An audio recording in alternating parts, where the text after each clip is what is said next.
Welcome back. I'm Samiksha Srivastava. Let's begin with the headlines you're tracking this hour.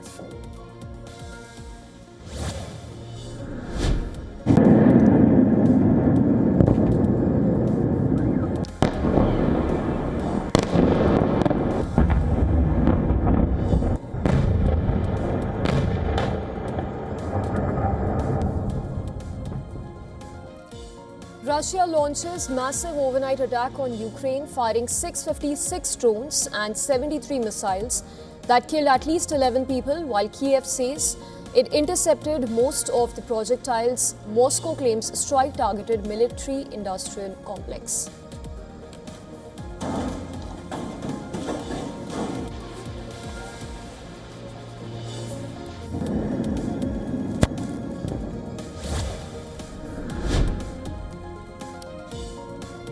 Putin says Ukraine opened a new page in series of crimes following drone strikes on Russian-held areas in eastern and southern Ukraine, cites attacks on a dormitory in Starlobilsk that killed 21 people during a meet on aftermath of incidents.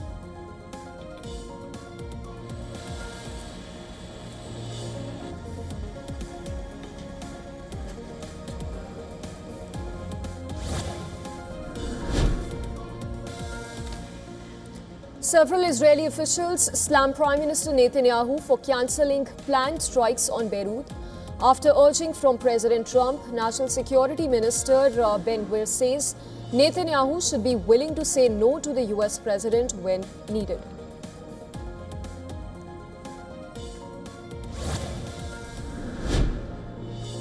Trump reportedly calls Israeli Prime Minister as crazy, reminds him that he saved him from prison and says everybody hates him, urging a ceasefire with Hezbollah camp.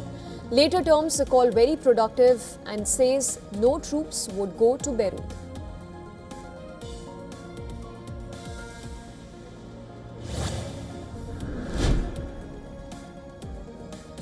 Israeli MPs approve in first reading a bill to dissolve parliament and move towards early elections.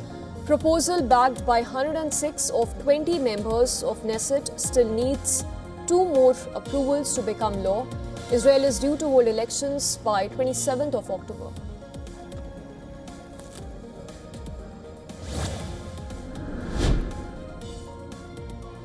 Denmark's Prime Minister forms a left-leaning minority coalition government after months of talks following inconclusive March elections. Coalition includes the Social Democrats, Socialist People's Party and others, which marks a third term as Prime Minister.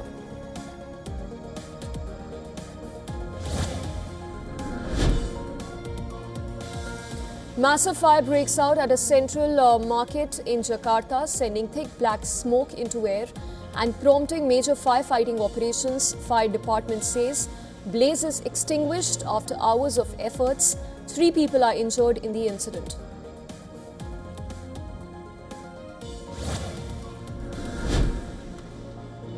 World Meteorological Organization says there is an 80% chance that warming El Nino phenomenon will develop between June and August, raising risk of extreme weather events across the globe. The likelihood increases to more than 90% by the month of November.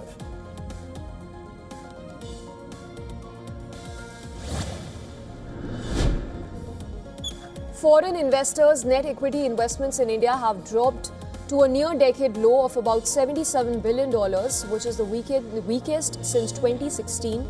This is despite India's strong macroeconomic fundamentals.